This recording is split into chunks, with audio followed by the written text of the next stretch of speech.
Bonsoir à tous et bienvenue dans le journal des régions.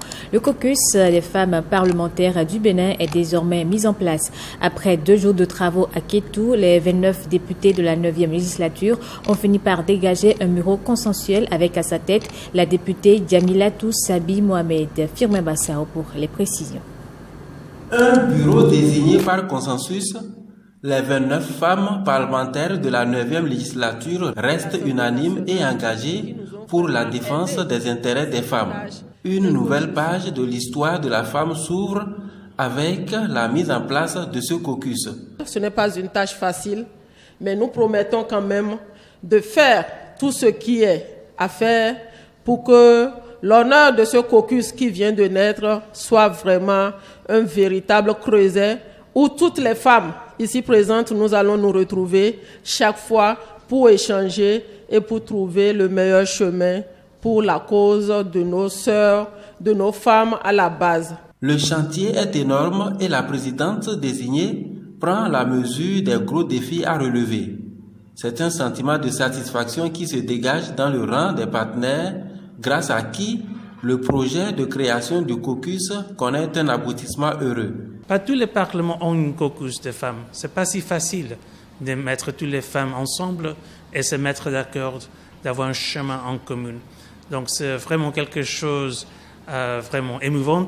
Je vous félicite encore. J'ai espoir et je crois que le consensus que nous avons retenu, que ce consensus va continuer davantage pour le bonheur de la femme béninoise. Ce creuset qui a pour vocation de permettre aux élus béninoises de l'Assemblée nationale d'agir ensemble et en solidarité en faveur des femmes est dirigé par un bureau de 11 membres. Revue sectorielle régionale des interventions en alimentation, santé et nutrition dans les 40 communes couvertes par le projet de nutrition et de développement de la petite enfance. L'initiative émane du secrétariat permanent du Conseil de l'alimentation et de la nutrition, appuyé par la Banque mondiale. C'est le préfet du plateau qui a présidé l'ouverture des travaux. Calvador Aranon et Nathalie Doris Oulabi. À travers cette revue sectorielle régionale, les différents partenaires et structures envisagent mutualiser leurs interventions dans le domaine de la nutrition, la santé et le développement de la petite enfance en vue d'améliorer le quotient intellectuel des enfants et de mieux impacter les populations. Ces différents acteurs qui sont avec nous ont l'habitude d'intervenir dans le secteur et chacun à son niveau a un outil pour pouvoir faire le point des activités ou collecter les données.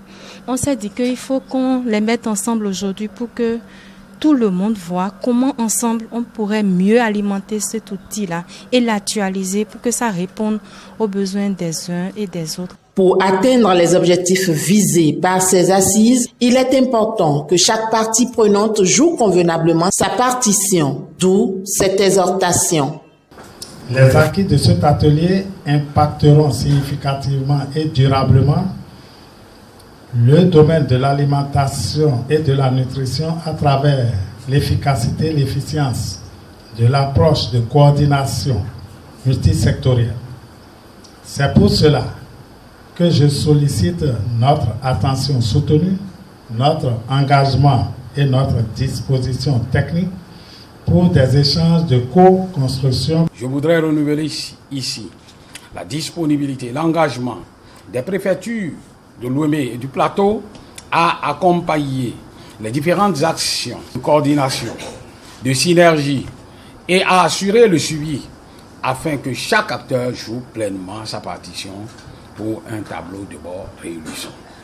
Cette revue sectorielle régionale constitue l'étape des communes des Agégués, Bonou, Dangbo, Adjawere, Ifanyi, Pobé et Sakété, toutes couvertes par le projet de nutrition et de développement de la petite enfance pour le compte des départements de Lomé et du Plateau. L'amicale des femmes des CEG 1, 2 et 3 de la commune de Pobé et l'ONG Femmes Impact du Plateau se donnent la main pour célébrer l'excellence, une occasion pour elles de marquer en différé la journée internationale des droits de la femme. On retrouve Calvador Aranon et Nathalie Doris Oulabi.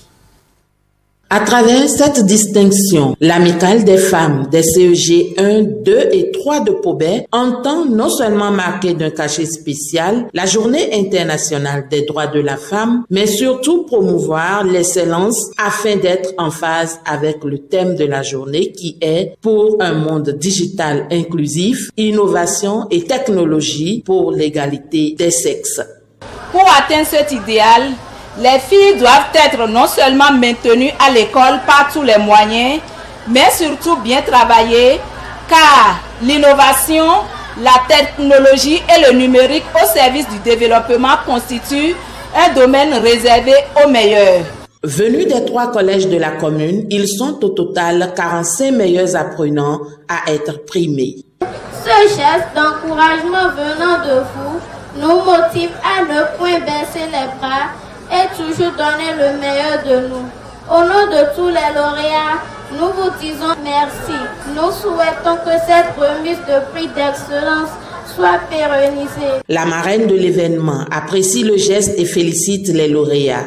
Mes vives et chaleureuses félicitations à nos jeunes élèves, filles comme garçons, qui se sont particulièrement illustrés cette année pour avoir pris au sérieux leurs études. Je voudrais rendre un vibrant hommage à ces braves femmes, enseignantes et surtout éducatrices des collèges de la commune de Pobet, qui n'ont fait aucune discrimination dans le choix des élèves à primer en se basant sur l'unique critère qu'est le mérite. Je trouve que c'est une merveilleuse chose, c'est pourquoi je soutiens l'ACT et je suis à leur côté. Les filles, elles doivent continuer à exceller, continuer à faire honneur à la commune de Pobet. Et justement, pour hisser haut le flambeau de l'excellence dans la commune, les autres élèves sont invités à emboîter le pas à leurs camarades. L'Agence nationale pour l'emploi vient de mettre sur le marché une centaine de stagiaires formés dans les techniques de fabrication de meubles et de matelas. Les bénéficiaires ont reçu leurs attestations de fin de formation au cours d'une cérémonie organisée à la mairie d'Abomey. Le compte-rendu est signé Renaud Akakbo et Giscard Akovi. Ils sont au total 94 jeunes à bénéficier d'une formation en fabrication de matelas et de meubles grâce à la mise en œuvre du dispositif Azoli dans le département du Zou. Je me réjouis qu'aujourd'hui nous puissions donner la chance à 94 jeunes de pouvoir s'insérer professionnellement. La bonne leçon à tirer, c'est que le chef d'entreprise qui a contribué à les former en recrute déjà 25 lui-même. Nous avons actuellement plus de 4000 jeunes qui suivent ces formations dans les entreprises et nous avons un gros lot qui se retrouve à la GDIZ. Cette cérémonie de remise d'attestation est le couronnement d'un processus conduit par l'entreprise Angecob ATP. J'ai transmis aux apprenants un savoir-faire pratique et un savoir-être professionnel qui leur permettront de réussir dans la vie active. Le dispositif Azoli fait des merveilles dans le Zou et au-delà et les bénéficiaires applaudissent à grands cris. Durant 6 mois, nous avons reçu des connaissances dans la production de mousse, la couture de matelas et la fabrication des meubles. Nous voulons sincèrement remercier le PDG d'avoir recruté 25 parmi les 94. À l'hôtel de ville de la cité historique d'Abomey, l'unanimité est faite autour des bienfaits du projet. Qu'il me soit permis de saluer ici et maintenant les efforts du gouvernement de son Excellence le président Patrice Talon en faveur de la promotion de l'emploi durable pour les jeunes de notre pays. C'est le lieu de saluer ce programme. Il me plaît d'exhorter toutes les entreprises opérant dans le département du Zou et remplissant les critères à ouvrir leurs portes aux jeunes, à emboîter leurs pas en Angecob Bénin. Azoli est l'une des composantes du Prodige, le projet d'inclusion des jeunes mis en œuvre par le gouvernement avec l'appui de la Banque mondiale. Les transferts monétaires conditionnels du gouvernement au profit des filles élèves vulnérables sont désormais une réalité au Bénin. Elles reçoivent depuis peu une somme de 600 ou 450 francs quotidiennement, selon qu'elles soient au primaire ou au collège. Des citoyens apprécient ce programme de soutien au maintien des filles à l'école. Au micro de FIFA Messalomé à Tededji et Yves Agouloupessi. Merci beaucoup au gouvernement parce que je vois des choses. Les choses que je vois, je dis vraiment que les filles là, on doit les aider. Mais avec notre président Patrice Talon, je crois que au moins ça ira. Une mesure de transfert monétaire direct à des couches vulnérables, je pense que c'est une très bonne mesure. Il faut continuer, il faut élargir et pouvoir donc permettre à cette couche vulnérable de pouvoir éviter les grossesses et surtout en milieu scolaire. Des jeunes filles démunies qui sont obligées de s'adonner au cesse pour pouvoir manger. Ça, c'est quelque chose qui va contre les mesures de gouvernement et qui va aussi contre la dignité humaine. Donc, si le gouvernement a pu réfléchir pour instaurer une telle mesure, pour combattre cela, je pense que c'est très bien. C'est une mesure salutaire parce que déjà, avec 600 francs aujourd'hui, elles peuvent faire beaucoup de choses, d'accord? Elles peuvent même manger et économiser et à la longue devenir elles-mêmes. Et ce qui est encore très encourageant, la chose est dite et c'est mis en pratique. Elles ont commencé par recevoir. Nous continuons toujours d'encourager le gouvernement à continuer dans cette lancée-là. C'est une mesure salutaire qu'il faut vraiment encourager. De par le passé, on n'a jamais vu de pareilles mesures. Et je crois que ça va corriger beaucoup de choses, surtout au niveau des jeunes filles, de nos jeunes filles, surtout les démunies, puisque elles sont nombreuses, c'est vrai. Si on doit quantifier, on doit les quantifier, elles sont vraiment nombreuses. Mais c'est vraiment salutaire et c'est un grand pas pour le gouvernement. Et nous ne pouvons que le dire, félicitations pour le moment. Je félicite le gouvernement pour son travail. Et Dieu va l'aider, il va évoluer, il va monter plus davantage dans ce domaine-là. C'est une bonne mesure, dans la mesure où c'est une mesure qui aide les parents, puisque les enfants ont besoin de ça pour évoluer dans leur cursus scolaire. Donc il faut aussi que le gouvernement pense aussi aux jeunes gens, les garçons aussi. Une mission de la Confédération africaine de football était sur le terrain Charles de Gaulle de Porto Novo. C'est dans le cadre de l'étude de dossier de candidature conjointe de la Fédération béninoise de football et de la Fédération nigériane de football pour la Coupe d'Afrique des Nations CAN 2025. Les précisions avec Brice Rumbo et Nathalie Doris Oulebi.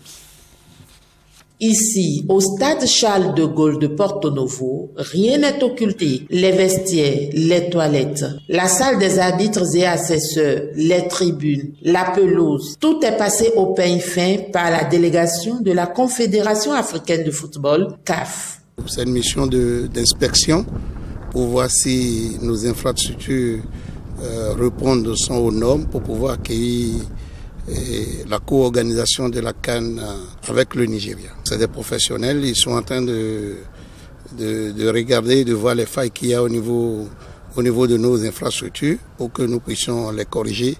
Pour les membres de la Fédération béninoise de football, l'espoir est permis quant à la qualification du Bénin pour co-organiser la Coupe d'Afrique des Nations CAN 2025.